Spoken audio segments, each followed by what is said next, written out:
Bonjour et bienvenue dans ce nouveau numéro de votre émission préférée, Idée. Aujourd'hui, Idée reçoit deux métaphysiciens qui nous viennent de l'intérieur du pays, plus précisément de Sokodé. J'ai à ma droite l'instructeur spirituel Maître Ramsès II. Il est un instructeur spirituel. Dans son école à Sokodé, il est venu pour nous parler du thème du jour qui est le sexe. Il ne sera pas seul. À ma gauche, j'ai Maître de la Flèche du Soleil. Il est consultant en parapsychologie appliquée. Lui aussi est venu dans Idée pour apporter sa connaissance et son savoir-faire, surtout sa maîtrise de ce que c'est que le sexe. Et là, chacun d'entre nous comprendra ce que c'est que le sexe, comment faut-il l'utiliser, quels sont les bénéfices en l'utilisant très bien et quelles sont les conséquences qui en découlent. Maître spirituel Ramsès II, bonjour et bienvenue dans Idée. Bonjour Monsieur Condor, bonjour chères téléspectatrices et téléspectateurs de notre très chère émission Idée. C'est un plaisir encore une fois de vous retrouver, surtout de partager des connaissances. Maître de la Flèche du Soleil, consultant en parapsychologie, merci d'avoir accepté notre invitation. Plutôt, c'est vous que nous remercions pour tout ce que vous apportez pour cette émission Idée, pour essayer d'éclairer, n'est-ce pas, les gens, donner la lumière. À vous le merci vraiment, Monsieur Condor. Ramsès II, êtes-vous en mesure de discuter avec nous sur ce thème du jour, le sexe? C'est un thème fondamental. C'est un thème qui me va tout droit au cœur parce que le thème est magnifique. Nous allons partager beaucoup de choses. Oui, le sexe, en tant qu'instructeur spirituel, c'est quoi? Pour moi, dans un premier temps, quand on parle de sexe, on doit tout de suite voir un organe biologique, un organe qui permet de se reproduire. Même les religions peuvent s'adapter pour dire que Dieu a dit allez-y et multipliez-vous. Mais au-delà de ça, le sexe nous permet de comprendre vraiment la vie et l'évolution de la vie. Maître de la Flèche du Soleil, consultant en parapsychologie. Bon, je crois que pour moi, lorsqu'on parle du sexe, dans un premier temps, je l'explique comme étant un organe de reproduction, un organe, n'est-ce pas, de plaisir, et aussi un organe qui permet à l'homme de se donner, n'est-ce pas, ce plaisir-là dont je viens de parler.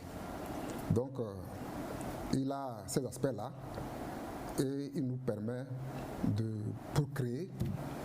Le sexe, c'est l'alpha et l'oméga, le socle, n'est-ce pas, de la vie, d'où part, n'est-ce pas, tout.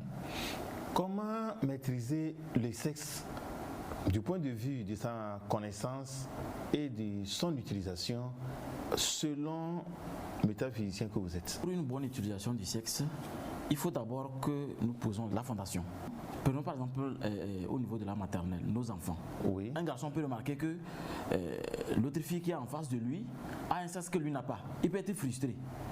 Mais si nos éducateurs ont pu expliquer que non, de ne pas s'inquiéter, que c'est naturel, et que chaque sexe a son rôle, c'est à partir de là que nous devons nous rappeler que le sexe, ce n'est pas un truc qu'on peut aller acheter dans une boutique, ou du moins se prêter. On est avec et on se rend compte que l'utilisation n'est pas selon ce que nous sentons, ou bien ce que nous entendons ou nous voyons, mais plutôt c'est un peu plus spirituel.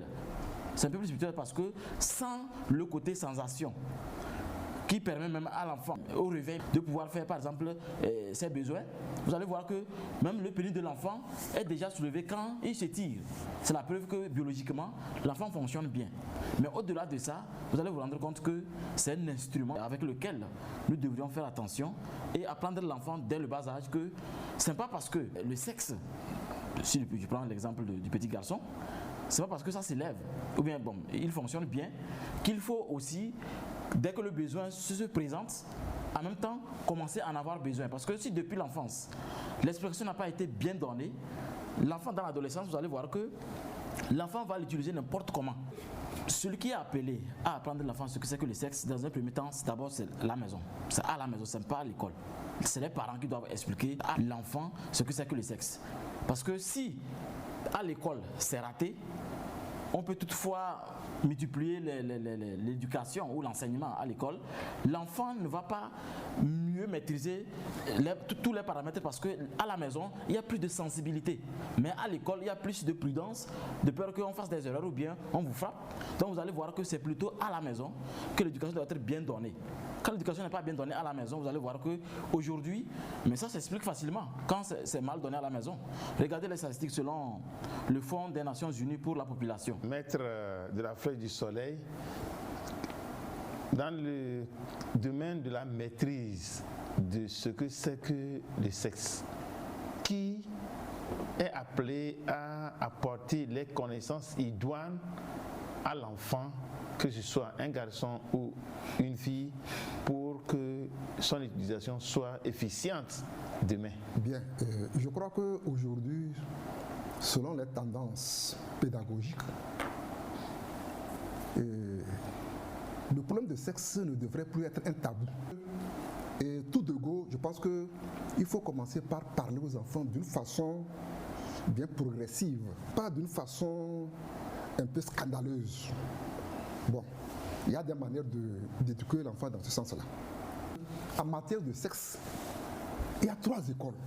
La bonne éducation sexuelle commence, comme il a si bien le dire, à la maison.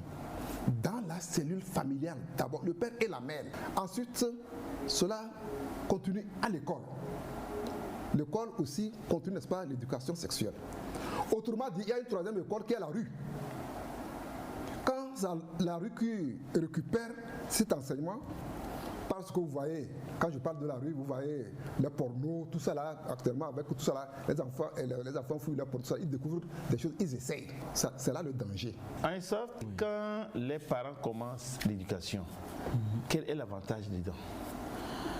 En fait, quand les parents commencent l'éducation sexuelle à la maison, les avantages sont énormes. Énorme dans ce sens que moi je voulais d'abord vous donner certains chiffres parce que ça vous permet de savoir à quel point nous avançons. Selon le Fonds des Nations Unies pour la population, au niveau des grossesses précoces en milieu scolaire, nous avons 17%, c'est-à-dire les élèves des deux sexes, de 15 à 19 ans. Donc c'est déjà trop parce que c'est des adolescents. Maintenant, quand un adolescent reçoit une mauvaise éducation, vous allez voir que ça va l'accompagner toute sa vie. Ce qui fait qu'au niveau même des viols, nous avons 36%, mais ça c'est dans le monde entier, 36% selon toujours Fonds des Nations Unies pour la population. Maintenant au niveau du haut foyer, c'est-à-dire les divorces, ça on n'en parle pas, c'est 55%. Pourquoi? Parce que quand l'adolescent reçoit l'éducation à la maison, j'ai toujours dit, à la maison c'est très sensible. Parce que là-bas, l'enfant est un peu plus libre pour sourire. Au niveau des avantages, c'est très simple. C'est les parents qui doivent, d'après leurs expériences, expliquer aux enfants que, par exemple, nous prenons par exemple la fille. Ah, ma fille, sache que dans quelques mois ou bien peut-être quelques années, tu auras 15 ans ou 18 ans ou 19 ans, tu vas avoir un liquide qui va couler, mais c'est ceci, cela. Il faut que la maman explique ça à la fille. Et c'est le rôle maintenant du père d'expliquer aussi au garçon, ah, tu vas sentir des trucs sur tes pubis, qu'on sort, et l'expliquer également que c'est pas parce qu'on sent l'énergie qu'il faut l'utiliser. Il faut apprendre à l'utiliser parce que sans l'utiliser bien, vous risquez de couper votre éducation. Et donc, voilà ce qui apporte maintenant les grossesses précoces et qui empêche vraiment la société d'être bien installée afin de profiter de ce qu'on pouvait appeler développement. Merci beaucoup. Maître de la Flèche, quel avantage selon vous avons-nous si les enfants sont bien éduqués dans ce que c'est que le sexe? En matière d'enseignement ou d'éducation, il y a ce qu'on appelle la confiance. Donc quand vous prenez le cadre familial, il y a cette confiance réciproque entre les parents. Ce qui voudrait dire que quand l'enfant vous fait confiance et vous lui parlez avec aisance et respect, parce que l'enfant aussi on doit le respecter, vous lui parlez avec aisance et respect, il vous comprend mieux. Parce qu'on n'enseigne pas dans la violence. C'est pour ça que vous allez voir que chez les enseignants, on parle pas de la psychopédagogie. Psychopédagogie, c'est-à-dire que connaître l'enfant avant de lui donner l'enseignement. Si bien vous allez voir que les enfants ne sont pas les mêmes. Ils sont différents. Donc il faut, n'est-ce pas, connaître l'enfant que vous éduquez pour essayer, n'est-ce pas, de lui donner un enseignement fiable. Et on parle, n'est-ce pas, de la psychopédagogie à l'école. Donc, quand vous prenez la structure familiale, la cellule familiale, je dis qu'il y a cette confiance réciproque-là qui, n'est-ce pas, donne beaucoup plus de valeur, n'est-ce pas, à cet enseignement-là. Parce qu'ils se font confiance réciproque. Il y a et bon, c'est tout comme on discute. Bon, c'est-à-dire que de toute façon, la tendance actuelle, c'est qu'il faut parler à nos enfants avec respect. Ils aiment interroger, ils vous questionnent. Et ne ratez pas de donner une bonne réponse. Parce que lorsque vous ratez de donner une bonne réponse à l'enfant, si vous ne connaissez pas, dites je vais chercher. Ne vous ratez pas tout de suite à donner une réponse qui peut être vraiment destructive. Parce que quand la mémoire enregistre, c'est difficile, surtout pour chez les enfants, qu'on puisse pas ressortir cela. Donc c'est pour cela que je pense que dans la cellule familiale, l'éducation sexuelle, elle est primordiale. Elle est poursuivie à l'école parce qu'il y a des enseignants qui sont formés pour cela. Ils ont eu une formation psychopédagogique pour pouvoir, n'est-ce pas, dispenser leur enseignement. Et c'est pour ça que je dis que c'est très important. Parce que si ces deux entités-là ne s'entendent pas, vous voyez que dans l'enseignement, on demande aux enseignants de chaque fois revenir, n'est-ce pas, dans la famille, voir comment l'enfant c'est ce qui n'est pas de nos jours. Un bon enseignant, c'est qu'il doit toujours être proche de ses enfants, de la famille, pour voir comment l'enfant à la maison se comporte. C'est une synergie entre la famille et l'école. Si ces deux entités-là ratent, la rue va récupérer. Et l'enseignement de la rue, là, c'est des pratiques obscènes qui débouchent, n'est-ce pas, sur des déviances, sur ce que nous ne voulons pas. Et comme il a si bien dit, qui est en train de nous amener aujourd'hui sur la pédophilie, tous ces mots-là qui aujourd'hui gangrènent toute l'humanité. Ça, c'est pour le commun des mortels. Vous êtes des métaphysiciens. Instituteur spirituel, maître Osej, en métaphysique, le sexe c'est quoi? Monsieur Condor, en métaphysique, le sexe, vraiment, je crois que, pour ne pas l'appeler instrument, c'est un objet sacré. Il est tellement sacré que si vous ne savez pas l'utiliser et que vous préparez un principe dogmatique ou un principe d'enseignement dans lequel le sexe n'est pas intégré, vous allez voir qu'automatiquement, vous allez échouer votre vision de la société. Dans un premier temps, sachez que si nous prenons au niveau imagé, quand vous prenez le sexe, vous allez voir que c'est comme une queue. C'est bon. Si nous prenons par exemple pour l'homme, c'est comme une queue avec deux sacs. Si nous prenons une femme, c'est un triangle bossu qui pointe vers le bas avec une chambre. Tout ceci est très symbolique. Mais c'est imagé ça. Maintenant, au niveau, ce qu'on pouvait appeler la manipulation du sexe. On va y arriver. En parapsychologie, consultant Maître Laflèche, le sexe c'est quoi? Vous savez, aujourd'hui, le sexe et l'argent sont des mots qui détruisent la société. Quand vous prenez par exemple le sexe féminin, c'est comme un spectacle qui reçoit. Lui, il est là pour recevoir. Alors que le sexe masculin, lui, il est comme une corbeille qui contient, n'est-ce pas, les semences. Le sexe avec les testicules qui contient, n'est-ce pas, les semences et qui vont dans le sexe de la femme pour la reproduction. Donc sur le plan métaphysique, vous voyez, Lucifer est assis, je suis en train d'aller directement, Lucifer est assis sur le sexe de la femme. Parce que sur le plan métaphysique, c'est un objet qu'on doit respecter. C'est sacré. Parce que c'est de là que par la vie, la création, tout et tout. Et c'est de là aussi que la mort vient. Quand je prends par exemple le sexe de l'homme, il y a 4 éléments. Mais dans le sexe de la femme, il y a 5 éléments. Le sexe de l'homme a l'air, le feu, l'eau et la terre. Quand je prends pour la femme, les 4 éléments, en plus des 4 éléments, il y a l'éther, qui est la 5e dimension. Donc vous voyez que c'est pour vous expliquer on ne joue pas tellement avec le sexe de la femme qui est vraiment un truc qui est sacré. C'est pour cela que, bon, tout à l'heure, nous allons expliquer, quand nous serons au niveau des conséquences, nous allons vous expliquer comment est-ce que cela peut porter préjudice à ceux qui ne savent pas utiliser le sexe. En tant que métaphysicien, quand vous prenez vos élèves, vos apprenants, qu'est-ce que vous leur dites? La première des choses que nous expliquons, à nos étudiants, je prends l'exemple de l'homme, qui est le pilier dans toutes les familles. L'homme ne doit jamais laisser son sperme toucher le sol. Parce que dès que le sperme touche le sol, un esprit est présent. Ça, c'est une loi métaphysique. Dès que le sperme touche le sol, un esprit est présent. Le sperme ne doit rentrer que dans le vagin de la femme. L'énergie sexuelle et l'énergie qui fait circuler l'argent sont de même famille. Voilà pourquoi l'esprit là, qui est derrière ces deux choses, le sexe et l'argent, ne font que manipuler ceux qui ne savent pas contrôler l'énergie universelle. Le sexe de l'homme est électrique, celui de la femme est magnétique.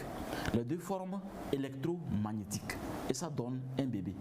Donc le sexe chez nous, sachez qu'on ne peut pas l'utiliser comme si on maîtrise tout. Ça ne se maîtrise pas. Le sexe, je vais vous dire une chose, le sexe ne se bloque pas. On ne ferme pas le sexe, on le contrôle. Parce que c'est une énergie à contrôler. Merci beaucoup.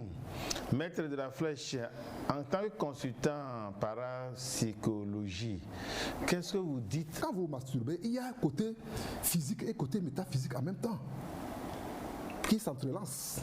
Vous comprenez, non? Donc on leur dit, le sexe, bien sûr, il est fait pour la reproduction, pour uriner et pour le plaisir sexuel, mais il n'est pas fait pour en exagérer, pour en faire un abus. Donc quand on en fait un abus, c'est dangereux. Nous leur expliquons ça. Et c'est là qui m'amène à vous dire que je leur disais que vous allez voir qu'il y a des jeunes qui se plaisent à dire que j'ai fait un coup, 7 coups, et puis ils croient que c'est une joie pour eux, alors qu'ils se détruisent. Je vais vous expliquer quelque chose. Lorsque vous faites un éjaculat, ça vous fait 25 km de marche. Nous l'avons appris en première, j'espère. Ça vous fait l'énergie dégagée de 25 km de marche. Et vous perdez sur votre vie 70 secondes. Votre vie diminue de 70 secondes. Les gens ne le savent pas. Les gens ne le savent pas. Les gens en ont fait vraiment, je ne sais pas, un festin, matin, midi, et tous les jours, ils sont, n'est-ce pas, à côté du sexe. Donc nous apprenons aux enfants, à nos élèves de ne pas en abuser parce qu'il faut le faire juste quand on ressent le plaisir, ou bien quand on veut, n'est-ce pas, la procréation, on veut faire un enfant, il faut le faire, n'est-ce pas, dans ce contexte-là. Merci beaucoup. Oui, un sens spirituel. À mes apprenants, je les explique clairement que le sexe, ils sont venus pour s'épanouir spirituellement. Ils doivent savoir que au-delà de cet instrument qui est biologique et qui nous permet de nous satisfaire, c'est un instrument très important que je nomme la baguette magique. La baguette magique parce que si nous prenons par exemple la croix Ankh, la croix Ankh, c'est une croix égyptienne qui démontre que le sexe de la femme est un réceptacle qui ne reçoit que le sexe de l'homme, pas autre chose. Donc vous allez voir que par exemple, si un étudiant qui a mal reçu ses enseignements, qui prend un de ses doigts et introduit dans le vagin de la femme, il sera étonné qu'au cours de la journée, il y a certains événements qui se produisent selon le doigt introduit. Si par hasard c'est le pouce ou l'index, vous allez voir qu'il va toujours se plaindre de l'argent, que l'argent ne reste jamais. Parce que c'est vraiment un instrument sacré sur lequel il faut faire attention dans la gestion de ce désir. Parce que quand le désir est émis par visualisation, c'est-à-dire quand je vois une fille, il faut contrôler le désir et réorienter vos énergies. Sinon vous risquez de vouloir tout ce que vous voyez et vous allez utiliser mal cette énergie et aussi vous allez mal faire la gestion de vos propres énergies. Donc il y aura vraiment une catastrophe parce que vos énergies sont connectées à l'énergie universelle. La chose à maîtriser dans un premier temps, c'est votre sexe qui est connecté à votre système endocrinien, c'est-à-dire le troisième œil, le centre du cerveau. Et vous allez voir que facilement, vous allez faire une bonne gestion de votre vie. Vous aurez ce qu'on appelle la richesse pure à l'état pur. Voilà. Oui. Cela veut dire que la bonne maîtrise du sexe confère à l'utilisateur quel avantage? L'avantage est que vous allez vivre une vie dans laquelle vous n'allez pas rencontrer ce qu'on appelle les maris et femmes de nuit. Que chaque jour, vous vous disputez avec votre femme. Que vous avez un problème de sexe. Que déjà à 20, 38 ans, 30 ans, faiblesse sexuelle. Et surtout au niveau des décisions. Le destin se nourrit des décisions. Le destin se nourrit des décisions. Et imaginez quelqu'un qui prend une décision et prend une mauvaise décision. Vous allez chavirer votre famille. Si vous êtes un grand responsable, imaginez. Parce que quand vous finissez de faire les rapports sexuels, on se rend compte tous que non, c'est comme si on vient vraiment de transporter du ciment. C'est pas pour rien. C'est parce que c'est un travail biologique, mais à la fois spirituel. chaque rythme est un langage. On peut le démontrer avec le temps que chacun a un quota même de rapport sexuel, selon ce qu'on pouvait appeler karma, c'est-à-dire les souffrances qui reviennent dans la vie d'un être humain. Chacun a un quota sexuel qu'il doit respecter pour mieux s'épanouir spirituellement. Le lieu même où il faut faire des rapports sexuels, ce n'est pas n'importe où qu'on fait les rapports sexuels. Parce qu'il y a ces entités de l'air, ces entités de l'eau, ces entités de terre, ces entités de feu, qui, n'est-ce pas, à tout moment, sont en train de tourner autour de vous pour capter ces énergies-là. C'est ce qui fait que les gens ont des malades, mais ils ne savent pas que c'est comme ça. Dans les véhicules, on baisse des femmes. Ce n'est pas bien. Dans le moulin, dans le jardin, dans des maisons inachevées. Ce n'est pas bien. Vous voyez, lorsque vous êtes en train de coucher avec une femme par hasard et qu'un cochon passe derrière votre maison, il fait hon, hon, hon. Si vous avez la malchance d'éjaculer à ce moment-là, c'est de là que vous allez voir que les enfants mongols naissent. Donc il faut savoir le lieu d'abord qui est très important. Et puis vous voyez, même dans les auberges, dans les hôtels où les gens amènent les femmes, ce n'est pas parce que quand les gens vont là-bas, les gens déchargent dans ces lieux-là certaines entités. Parce que quand il y a un rapport sexuel, c'est des énergies, c'est des ondes qui embrasent tout le lieu là. Donc quand vous allez dans les auberges, dans les hôtels, vous croyez que vous êtes en train de vous endimancher, vous laissez vos énergies, vous les laissez là-bas. Quand vous prenez le cas d'une femme, une femme qui va d'homme en homme, de gauche à droite, c'est Pierre là-bas, c'est Thomas là-bas, c'est Issaka, tout ça là, tous ces hommes-là qui viennent verser les larves dans son truc là, ça la détruit. C'est ce qui fait que des fois, il y a certaines femmes qui sont bloquées. Elles sont bloquées parce qu'elles n'ont pas un seul homme. Puis ça leur donne de la malchance. En métaphysique toujours, oui. Quelles sont les conséquences de cette mauvaise utilisation? Les conséquences de la mauvaise utilisation du sexe, c'est que vous allez voir que chaque fois que vous faites des rapports sexuels, vous chargez les lieux. Quel que soit le lieu. Oui. Imaginez si c'est comme le maître le disait, c'est dans des lieux malsains. Vous allez charger les lieux, chacun vient charger les lieux, ça devient une batterie spirituelle. C'est quoi une batterie spirituelle? C'est très simple. C'est comme la batterie de nos portables. Ça a été fait avec des trucs chimiques et on charge. Le corps humain n'est pas différent. Chaque rapport sexuel ou chaque geste, regardez là maintenant je fais mes mains, c'est des rythmes universels, mais qui chargent des énergies. Nous sommes dans un univers énergétique. Prenons par exemple ce que nous appelons, je veux parler de l'énergie, ce que nous appelons la guérison énergétique, la guérison spirituelle. C'est les énergies que nous manipulons pour guérir des gens sans leur donner quoi que ce soit. C'est cette même énergie qui est dans la sexualité parce que c'est la seule d'ailleurs énergie qui permet de mieux transformer l'humanité. Je prends l'exemple d'une fille qui reçoit plusieurs hommes. Vous allez voir qu'elle aura des pertes blanches, plusieurs maladies liées au sexe, mais sauf que ça ne sera plus un temple sacré. Parce que tant que tout le monde peut entrer sans poser par exemple certains règlements, comme par exemple, est-ce que tu m'aimes? Est-ce que tu as pris le temps de connaître mes parents? Est-ce que tu m'apprécies? Mais en même temps, on regarde le gars avec sa Mercedes et puis hop, on cède. Vous allez vous charger avec beaucoup de choses qui vont vous fatiguer. Les larves, quand je dis les choses, je parle des larves spirituelles, hein, parce qu'un esprit ne peut pas naître sans les larves. Tout comme on nous a enseigné au niveau aussi des grenouilles, c'est la même chose.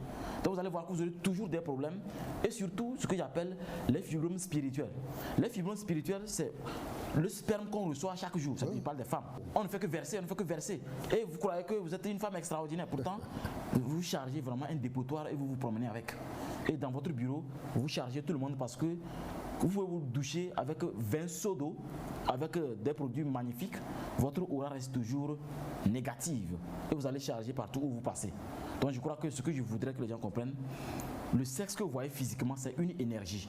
La femme, tu es magnifique, tu es magnétique. L'homme, tu es électrique.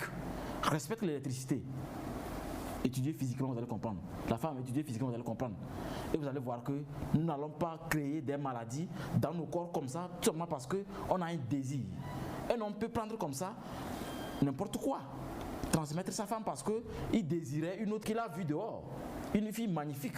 Puisque l'énergie qui dégage, le désir d'une femme ou d'une fille belle, mais ce n'est pas la fille qui est belle, c'est ce que vous sentez en vous. Chaque femme est réservée à un homme. Moi, j'aime ma femme. Notre étoile est liée. Donc celle-ci, je ne veux pas toucher parce que c'est pour quelqu'un. Je me dis comme ça. Parce que je crois que chacun est lié à quelque chose. Mais si vous croyez qu'on peut manger tout, vous avez tort. Faisons attention avec le sexe. Maître Laflèche. Vous voyez, ce que nous sommes en train de dire ici, là, c'est très, très, très important. Vous aurez pu remarquer, M. Bangana Kondo, les familles, les couples dans lesquels il y a cette harmonie d'entente, de compréhension et de respect réciproque, où il y a cette fidélité, vous allez comprendre qu'à un certain âge, il y a une symbiose, une copénétration, n'est-ce pas, de ces influences qui font qu'à un certain moment, ils vont commencer par se ressembler. Je ne sais pas si vous avez fait la remarque là. Oui. Les deux couples vont commencer par se ressembler. L'homme va prendre certains traits de la femme et la femme va prendre aussi certains traits de l'homme. Donc ce qui veut dire que c'est un couple qui est vraiment fidèle, harmonieux, qui se comprend très bien et les choses avancent et tout le monde réussit. Lorsque vous êtes avec votre mari, vous vous baladez de gauche à droite pour vous salir, vous faites quoi là, vous croyez que vous le faites du mal, vous êtes en train de vous détruire. Quand vous prenez le Coran, vous prenez la Bible, franchement, le divorce n'est pas autorisé. Le divorce, ce n'est pas autorisé. Quels qu'en soient les problèmes, vous devez, n'est-ce pas, essayer de faire tout pour vous entendre et vous allez voir que des fois c'est le diable qui rampe parmi vous, il crée le désordre, la zizanie. Essayez de prendre un temps pour réfléchir, vous allez voir que si vous arrivez, n'est-ce pas, à vous entendre, le diable va s'éloigner. Nous avons parlé, n'est-ce pas, de la femme qui reçoit tout. Il y a aussi le côté homme. Quelqu'un qui dit qu'il a 300 filles. Ça, les gens ont des carnets dans lesquels il a compté les filles jusqu'à 300. Je ne sais pas, c'est quel palmarès. Je ne sais pas, il a été décoré avec 300, un carnet où il a noté qu'il a connu 300. Ça t'amène où? C'est des gens comme ça qui diminuent leur temps de vie sur cette terre, sans le savoir. Et des fois, vous allez voir que c'est des gens qui vont avoir, n'est-ce pas, des maladies bizarroïdes, la ventrologie, ou bien des gens qui sont joufflus, bon, qui, n'est-ce pas, font des maladies bizarres parce qu'ils se sont émiettés. Ils ont dispatché un peu partout leurs énergies qui devraient plutôt les consolider, être puissants, être forts et pourquoi pas, n'est-ce pas, à vieillir. Et on meurt précocement. Dans certains cas, vous allez voir que pourquoi les gens meurent très rapidement et on voit les femmes avec des turbans noirs, des veuves. Allez-y voir. Vous allez voir que c'est les gens qui meurent beaucoup. Et les femmes sont là. Parce que si vous arrivez, n'est-ce pas, à vous maîtriser comme nous le disons, si vous n'éparpillez pas vos énergies comme ça, vous allez vivre longtemps. Mais lorsque vous les dispatchez, j'ai vu à quoi elle est belle, j'ai vu telle, elle est belle. Oh, c'est toi ça, par-ci là tu tournes, c'est toi ça. Ça passe comme tu regardes comme ça. Oh. Il y a des gens qui sont sur la moto, même ils dansent comme ça, ils voient une belle fille, ils dansent jusqu'à ce que vous voulez même qu'il peut faire accident. Ces gens-là, nous les appelons comment? Des obsédés sexuels. Et c'est une maladie qu'on peut traiter. Un obsédé sexuel, c'est une maladie métaphysique qu'on peut traiter. Il faut renvoyer ces mauvaises entités-là qui l'amènent, n'est-ce pas, à comment, n'est-ce pas, ses bévues. Il y a des gens, même, ils voient les cuisses d'une femme comme ça, il est déjà en érection. C'est un malade. S'il y a des gens dans ce cas-là, ils n'ont qu'à aller chez les parapsychologues pour qu'on leur dise qu'est-ce qu'il y a lieu de faire pour se traiter. Parce que c'est dangereux. Ce n'est pas seulement vous que cela affecte, mais ça affecte la société. Tout ça, là, nous essayons d'expliquer ça. Nous ne sommes pas en train d'attaquer qui que ce soit, mais nous expliquons pour que les gens comprennent que le sexe n'est pas utilisé vaille que vaille. On l'utilise à bon escient. Le sexe, ce n'est pas un instrument qu'il faut utiliser vaille que vaille, même quand on n'a pas besoin d'en utiliser. C'est pour la procréation, c'est pour uriner et se délasser dans certains fantasmes pour qu'on donne du plaisir au corps. La masturbation, c'est toujours un problème d'entité. Ça peut être l'entité de l'eau, du feu, de l'air, de terre. Comment alors, Ramsès II, utiliser à bon escient le sexe? Pour bien utiliser le sexe dans la sexualité, je voulais réexpliquer que nous avons essayé de donner des conseils sur ce qu'il ne faut pas faire. Mais il faudrait aussi savoir que, en fait, la femme doit être satisfaite. Vous savez que la femme, c'est vrai que des fois on se dit que celui-ci est performant, celui-ci n'est pas performant, mais elle a plus besoin d'être satisfaite parce qu'elle est plus humanisée. Parce que, comme disait Aimé Césaire, il faut humaniser l'humanité. Mais la femme, l'autre, elle est plus humanisée. La main droite, elle reçoit. La main gauche émet. Ça, c'est spirituel. Donc, vous allez voir que vous allez créer ces énergies-là qui vont vous permettre de créer vraiment un environnement propice pour que la sexualité soit utile à votre foyer et ne pas créer des batteries que je nomme des énergies compressées qui vont pousser l'homme dehors par un dégoût d'émotion et non un dégoût sexuel. Parce qu'il y a des femmes extraordinaires. Il faut changer le rythme du comportement de la femme, surtout la femme. Je mets l'accent. Parce que ça repousse les énergies de l'homme à regarder ailleurs. La dernière partie alors de cette émission, c'est le constat de la sexualité et de l'utilisation du sexe actuellement dans notre société. Quel constat faites-vous, Ramsès II? L'organe sacré est l'organe qui permet de tisser des contrats spirituels. Des contrats qui vous obligent à rester toute votre vie seul parce que l'autre est déjà parti. Donc il faut faire attention avec cet organe. Ça détruit trop. Au niveau physique, on n'en parle même pas. Regardez dans nos écoles, dans la société, dans les services. On est étonné que les filles n'arrivent pas à se maîtriser, que les garçons n'arrivent pas à se maîtriser. C'est nous qui pourrissons la société. Je suis désolé. Parce que tout est sexuel, je vous dis. Le ciel et la terre sont sexuels. Tout est sexuel. Et je crois que nous devrions tous aller à la recherche de cet organe dans son côté métaphysique pour un minimum de respect, pour que chacun puisse évoluer, naturellement. La femme a vraiment besoin d'être vraiment éduquée avant d'aller sur le foyer. Je dis bien, même une école conventionnelle doit être mise en place pour la jeune fille seule. Si nous sous-estimons l'instrument appelé sexe de l'homme et de la femme, nous allons mal diriger notre société et il y aura beaucoup de dégâts, de bombes à retardement. Maître de la flèche du soleil. Satan, Lucifer, utilise aujourd'hui deux créneaux, c'est-à-dire le sexe et l'argent pour gouverner le monde. C'est ce qui fait que vous allez voir ces déviances-là. Quand on parle de l'homosexualité, de la nécrophilie, de la pédophilie, je ne sais pas de quoi, de cette philie-là. Quand on parle, ça vous voit que c'est le diable, c'est Satan qui est derrière parce qu'il a besoin de ces énergies-là pour se requinquer. Parce qu'il a déjà perdu beaucoup de choses. Il veut se requinquer à partir des énergies humaines. Donc c'est lui qui vous amène à être un obsédé sexuel, à poser certaines déviances, à faire des choses. Et aujourd'hui le constat est très amer comme il a dit. Et regardez les divorces qui sont pleins. Et regardez les disputes dans les foyers. Et regardez tout ce qui se passe. Et regardez la prostitution. J'aurais souhaité vous garder plus longtemps que cela, mais le temps qui nous est alloué est déjà expiré. Maître de la flèche, voici le dernier mot avant de prendre congé de nous. Et mon dernier mot, comme je viens de le dire tantôt, c'est qu'il ne faut pas considérer le sexe comme étant un objet, un instrument d'amusement qu'on peut à tout moment utiliser, manipuler comme un objet. Non, c'est un truc qui est sacré. Donc, nous devons respecter notre sexe, respecter le sexe de notre partenaire. Institut spirituel Ramsès II. L'essentiel a été dit sur ce thème qui est magnifique pour nous tous, parce que nous avons tous cet organe appelé le sexe. Mais s'il fallait essayer de vous dire en conclusion ce qu'il fallait retenir vraiment sur ce thème, c'est pour vous dire tout simplement que un individu qui veut être spirituellement fort, un individu qui veut avoir une bonne santé, un individu qui veut avoir la richesse spirituelle et physique, un individu qui veut durer sur la terre, je dis bien durer sur la terre au sens propre, il doit savoir qu'il doit contrôler l'énergie sexuelle. Ça se contrôle.